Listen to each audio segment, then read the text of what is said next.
first step is coming up with a unique idea. It may seem like a daunting task, but it's really not. All you need to do is take a look around and ask questions about what you see. To help us today, I have Arby, who is an engineer here at JPL, and Serena, who is a scientist.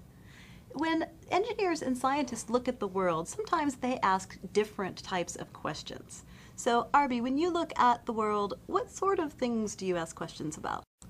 As an engineer, I look at the technology around and I try to think of ways to make things better, make them faster, make them smaller, and so forth. So improving on design. Yes, correct. All right, and Serena, what sort of questions do you ask?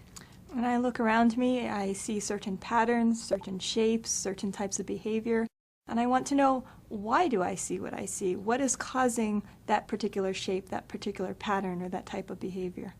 All right, so the why questions come from the scientist. So you see that their questions are very similar but somewhat different. So that's what we want you to do, is look at your world and ask those sorts of questions. Arby, take a look at this image and tell me one thing you might ask a question about. Just looking at it, I'm immediately attracted to the airplane in the sky, the car in the driveway, and the basketball hoop on the building. I think of what makes a car go, what gives it its propulsion, by what means does it go forward. The airplane in the same way, it's going through a different medium, so how does it achieve that? With the basketball hoop, one thing that would be pretty neat is to make all your shots every time. Well, why not build a robot to do the job for you? There's a lot of ways to improve things. You can make a car go faster, a plane fly farther, and make every free throw. Okay, so you have several ideas we could then develop perhaps into a question. Serena, do you see anything you could ask a science question about? I see the plant growing out of the drain, and it leads to questions about how do plants grow, what sort of conditions do they grow best under, for instance, how much soil do they need, or different types of fertilizer. I see the person running, and I'm a runner myself, and there's a lot of experiments I do just on my own in terms of how much water do I need, how much rest do I need, what's the best way to recover after a run. That leads to possible scientific experiments.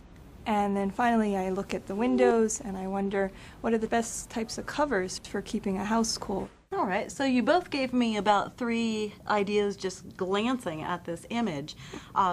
If I gave you more time, do you think there are more things you could see or come up with from this image? Infinitely many. Infinitely Absolutely. many. Okay, I'm going to prod you to give me 1 or 2 more that you have an idea of. If I was a little kid instead of a big kid, I'd be really curious to see what those things on the roof of my family's house is. How do they work? I mean, you're turning sunlight into energy. So there must be some interesting things going on in there. Someone who likes sports, you've got different ball shapes. Maybe they all move differently through the air when you throw them. You can look at different designs there. There's a cat. You can ask questions about animals. Or there's the bugs. What type of food do ants prefer? There's lots of things in this picture.